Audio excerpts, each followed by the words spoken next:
നമസ്കാരം ഫ്രണ്ട്സ്, ഞാൻ നിങ്ങളുടെ സനിൽ പെരുന്തോട്ടത്തെ പുതിയ വീഡിയോയിലേക്ക് എല്ലാവർക്കും സ്വാഗതം. വരാജ് അയൺ ആൻഡ് സ്റ്റീൽ ലിമിറ്റഡ് എന്ന കമ്പനിയുടെ വിശേഷമാണ് ഇന്ന് നമ്മൾ ഡിസ്കസ് ചെയ്യുന്നത്. ഇവർ സ്പോഞ്ച് അയൺ നിർമ്മിക്കുന്ന ഒരു കമ്പനിയാണ്. MS ബില്ലറ്റ്സും അതുപോലെ തന്നെ TMT ബാർസും എല്ലാം ആണ് കമ്പനിയുടെ പ്രോഡക്റ്റുകളായിട്ട് വരുന്നത്. ഇവർ 171 കോടി രൂപയാണ് മാർക്കറ്റിൽ നിന്ന് റേസ് ചെയ്യുന്നത്. ജൂൺ 26 മുതൽ 28 വരെയാണ് ഈ ഇഷ്യൂ ഓപ്പൺ ആയിരിക്കുന്നത്. അപ്പോൾ ഈ അയൺ ആൻഡ് സ്റ്റീൽ കമ്പനിയുടെ ഇഷ്യൂ വിശേഷങ്ങളിലേക്ക് നമുക്കൊന്ന് കടക്കാം. വ്രാജ് എന്നാണ് ഇവരുടെ ബ്രാൻഡ് നെയിം. പ്രോഡക്റ്റുകളുടെ ബ്രാൻഡ് നെയിമാണ് വ്രാജ് എന്നുള്ളത്. 2 മാനുഫാക്ചറിങ് യൂണിറ്റുകളാണ് കമ്പനിക്കുള്ളത്. രണ്ടും ഛത്തീസ്ഗഡിലാണ്, റായ്പൂരിലും ബിലാസ്പൂരിലും. അതിൽ റായ്പൂരിൽ ഏകദേശം 200ഓളം എംപ്ലോയീസും ബിലാസ്പൂരിൽ 100ഓളം എംപ്ലോയീസുമാണുള്ളത്, സ്ഥിരമായിട്ടുള്ള എംപ്ലോയീസ്. അത് കൂടാതെ ഏകദേശം 250ഓളം ഈ കോൺട്രാക്ട് ബേസിലുള്ള ജോലിക്കാരും കമ്പനിക്കുണ്ട്. 2026 ധനകാര്യ വർഷത്തെ ആദ്യത്തെ ക്വാർട്ടറിൽ തന്നെ നടപ്പിലാക്കാൻ ഉദ്ദേശിക്കുന്ന ചില വികസന പദ്ധതികളാണ് കമ്പനിക്കുള്ളത്. അതിൽ പ്രധാനമായിട്ടുള്ളത് അവർക്കൊരു ക്യാപ്റ്റീവ് പവർ പ്ലാന്റ് ഉണ്ട്, സ്വന്തമായിട്ടുള്ള ഒരു പവർ പ്ലാന്റ്. അതിൻ്റെ ഇപ്പോഴത്തെ കപ്പാസിറ്റി എന്ന് പറയുന്നത്, പവർ ജനറേഷൻ കപ്പാസിറ്റി 5 മെഗാവാട്ടാണ്. അത് 20 മെഗാവാട്ടായിട്ട് അവർ വർദ്ധിപ്പിക്കാൻ ഉദ്ദേശിക്കുന്നു. അതുകൊണ്ട് തന്നെ അവരുടെ പ്രൊഡക്ഷൻ, അതായത് സ്പോഞ്ച് അയണിൻ്റെ പ്രൊഡക്ഷൻ 2,31,600 ടൺസ് പെർ ആനമാണ് ഇപ്പോഴത്തെ പ്രൊഡക്ഷൻ കപ്പാസിറ്റി. അത് 2026 ആദ്യ ക്വാർട്ടറിലാകുമ്പോഴത്തേക്ക് 5,100,000 ടൺസ് പെർ ആനമായിട്ട് വർദ്ധിപ്പിക്കാനും കമ്പനി ഉദ്ദേശിക്കുന്നുണ്ട്. ഇനി കമ്പനിയുടെ പ്രൊമോട്ടേഴ്സിനെ നോക്കുകയാണെങ്കിൽ വിജയാനന്ദ് ജാൻവർ, അദ്ദേഹം ഇതിൻ്റെ ചെയർമാനും മാനേജിംഗ് ഡയറക്ടറും കൂടിയാണ്. അദ്ദേഹത്തിൻ്റെയാണ് ഈ ചിത്രം ഇവിടെ കൊടുത്തിരിക്കുന്നത്. അതുകൂടാതെ കുസുംലത മഹേശ്വരി, അവരും ഇതിൻ്റെ പ്രൊമോട്ടറാണ്.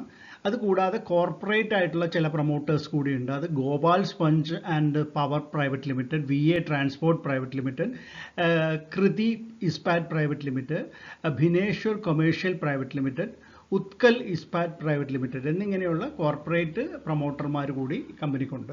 ഇതിൽ എടുത്തു പറയേണ്ട ഒരു കാര്യം, 100% ഓഹരികളും ഇപ്പോൾ ഇഷ്യൂവിന് തൊട്ട് മുമ്പ് ഈ പ്രൊമോട്ടേഴ്സിൻ്റെ കൈവശം തന്നെയാണ്. മറ്റൊരു കാര്യം, ഇതിൽ ഇഷ്യൂവിൽ ഒരു ഓഹരി പോലും ഓഫർ ഫോർ സെയിലായിട്ട് വരുന്നില്ല. എല്ലാം തന്നെ പുതിയ ഓഹരികൾ വിറ്റഴിച്ച് മാത്രമാണ് കമ്പനി മൂലധനം സ്വരൂപിക്കുന്നത് എന്നുള്ളതാണ്. ഇനി മറ്റ് ചില പ്രധാന പോയിന്റുകൾ പരിശോധിക്കുകയാണ്. EPS 21.86 ഇഷ്യൂവിന് മുമ്പുള്ളതാണ്.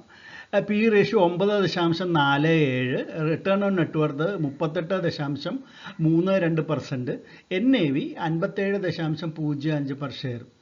ഇനി ഇതിൻ്റെ പിയർ കമ്പനികൾ ഏതൊക്കെയാണെന്ന് നമുക്കൊന്ന് നോക്കാം. ഗോദാവരി പവർ ആൻഡ് ഇസ്പാറ്റ്, അവരുടെ PE റേഷ്യോ കാണുന്നത് ഈ 11.25 എന്നാണ്. പിന്നെ Sharda energy and minerals 1.46 PE. Shyam metallic and energy 17.2 അതിൻ്റെ PE റേഷ്യോ കൊടുത്തിരിക്കുന്നത്. ഇനി നമുക്ക് ഈ 171 കോടി രൂപ ഇവർ മാർക്കറ്റിൽ നിന്ന് റേസ് ചെയ്തത് എന്തിനു വേണ്ടി ഉപയോഗിക്കുന്നു എന്ന് നോക്കാം. അതിൽ പ്രധാനമായിട്ടും 164.5 കോടി രൂപ അവരുടെ ബിലാസ്പൂർ പ്ലാന്റിൻ്റെ എക്സ്പാൻഷൻ പ്രോജക്റ്റിന് വേണ്ടിയിട്ട് ഉപയോഗിക്കുമെന്നാണ് കമ്പനി പറഞ്ഞിട്ടുള്ളത്. എക്സ്പാൻഷൻ പ്ലാൻ നമ്മൾ നേരത്തെ പറഞ്ഞല്ലോ. അതുപോലെ തന്നെ ബാക്കിയുള്ള എമൗണ്ട് ജനറൽ ആയിട്ടുള്ള കോർപ്പറേറ്റ് ആവശ്യങ്ങൾക്ക് വേണ്ടിയും വിനിയോഗിക്കും. ഇനി കമ്പനിയുടെ ലീഡ് മാനേജേഴ്സിൻ്റെ കാര്യം നോക്കുകയാണെങ്കിൽ, ആര്യമാൻ ഫിനാൻഷ്യൽ സർവീസസ് ആണ് ഇതിൻ്റെ പ്രധാന ലീഡ് മാനേജർ. അതുപോലെ registrar big share services private limited.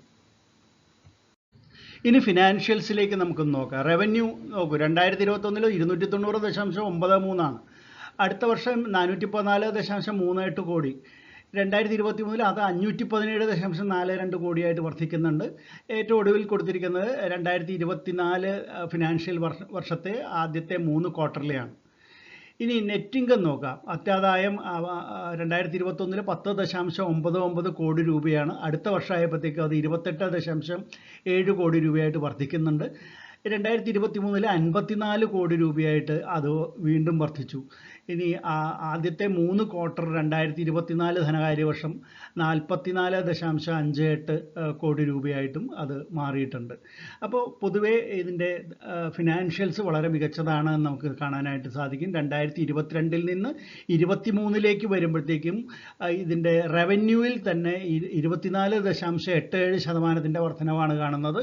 അതുപോലെ അറ്റാദായത്തിൽ 88.12% ആ വർധനവ് ഉണ്ടായിട്ടുള്ളത്.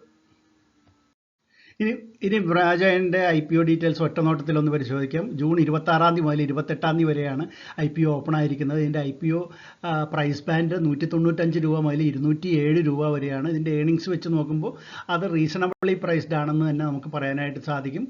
ഇതിന് ഓഫർ ഫോർ സെയിൽ ഒന്നും തന്നെ ഇല്ല, എല്ലാം ഫ്രഷ് ഓഹരികളുടെ വിൽപ്പന വഴി തന്നെയാണ്. അപ്പം 171 കോടി രൂപയാണ് ഇതിൻ്റെ ടോട്ടൽ ഇഷ്യൂ സൈസ് എന്ന് നമുക്ക് കാണാനായിട്ട് സാധിക്കും.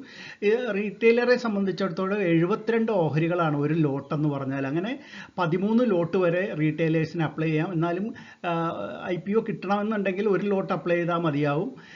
ഇനി HNI കാറ്റഗറിയിലുള്ളവർക്ക് 14 ലോട്ട് മുതൽ 67 ലോട്ട് വരെ അപ്ലൈ ചെയ്യാവുന്നതാണ്. 10 രൂപയാണ് ഇതിൻ്റെ ഫേസ് വാല്യൂ. 35% ഓഹരികളും റീറ്റെയിലേഴ്സിനാണ് കമ്പനി കൊടുക്കുന്നത്. ഇനി ജൂലൈ 1 ആയിരിക്കും അലോട്ട്മെൻറ്റ് വരുന്നത് എന്ന് പറയപ്പെടുന്നുണ്ട്. എന്തായാലും NSEയിലും BSEയിലും ലിസ്റ്റ് ചെയ്യുന്ന ഈ കമ്പനിയുടെ ലിസ്റ്റിംഗ് വരുന്നത് ജൂലൈ 3 ആയിരിക്കും എന്നും പറയപ്പെടുന്നുണ്ട്. എന്തായാലും ഇത് വാങ്ങണോ വേണ്ടയോ എന്നുള്ളവരോട് പറയാനുള്ളത്, ഇപ്പോൾ ഇത് ഡിവിഡൻഡ് ഒന്നും ഇതുവരെ കമ്പനി കൊടുത്തിട്ടില്ല, എന്നാലും ഫ്യൂച്ചറിൽ കൊടുക്കാനുള്ള സാധ്യതയുണ്ട്. പിന്നെ മറ്റൊരു കാര്യം, ഇത് നല്ല എക്സ്പാൻഷൻ പ്ലാനുള്ള ഒരു കമ്പനിയാണെന്ന് നമുക്ക് ഇതിൽ നിന്ന് മനസ്സിലായിട്ടുണ്ട്. കാരണം അവർ 2026 ഫസ്റ്റ് ക്വാർട്ടറിൽ തന്നെ ഇതിൻ്റെ എക്സ്പാൻഷൻ്റെ റിസൾട്ട് കിട്ടുന്ന രീതിയിലാണ് കമ്പനി പ്ലാൻ ചെയ്തിട്ടുള്ളത്. അത് വളരെയധികം അതിൻ്റെ എക്സ്പാൻഷൻ പ്ലാൻ എന്താണെന്ന് നമ്മളിപ്പോൾ കണ്ടതാണ്. സ്വന്തമായിട്ടൊരു ക്യാപ്റ്റീവ് പവർ പ്ലാന്റ് ഉണ്ട്, അതിൻ്റെയും റെനോവേഷൻസും കാര്യങ്ങളും എല്ലാം എക്സ്പാൻഷൻസും നടന്നുകൊണ്ടിരിക്കുകയാണ്. അപ്പോൾ ഇവരെ കോസ്റ്റ് ഓഫ് പ്രൊഡക്ഷൻ വല്ലാതെ കുറയും എന്നുള്ളത് വളരെയധികം എടുത്തു പറയേണ്ട ഒരു കാര്യമാണ്. അപ്പോൾ നല്ല ഡിമാൻഡ് ഉള്ളത് കൊണ്ടാണ് കമ്പനി ഇപ്പോൾ എക്സ്പാൻഷൻ പ്ലാൻസ് ഒക്കെ നടത്തുന്നത് എന്ന് പറയുന്നുണ്ട്. അപ്പോൾ അതെല്ലാം കൊണ്ട് തന്നെ ഒരു മിഡ് ടേം ലോങ് ടേം ലെവലിൽ ഇൻവെസ്റ്റ് ചെയ്യാൻ ഉദ്ദേശിക്കുന്നവർക്ക് ധൈര്യമായിട്ട് ഇതിൽ ഇൻവെസ്റ്റ് ചെയ്യാമെന്ന് തന്നെയാണ് എൻ്റെ വിശ്വാസം. ബ്രാച്ച് TMT കമ്പനിയുടെ IPO വിശേഷങ്ങൾ കേട്ടല്ലോ. നിങ്ങൾക്ക് ഇഷ്ടപ്പെട്ട് കാണുമെന്ന് വരുന്നു. ഇഷ്ടപ്പെട്ടെങ്കിൽ തീർച്ചയായിട്ടും ലൈക്ക് അടിക്കണം. അതുപോലെ തന്നെ കമൻറ്റുകൾ ഇടാൻ മടിക്കരുത്. നിങ്ങൾ ഈ വീഡിയോയെ എല്ലാ രീതിയിലും സപ്പോർട്ട് ചെയ്യുക. നമുക്ക് മറ്റൊരു IPO വീഡിയോ ആയിട്ട് ഉടൻ തന്നെ വീണ്ടും കാണാം. അതുവരെ നന്ദി, നമസ്കാരം, ബൈ.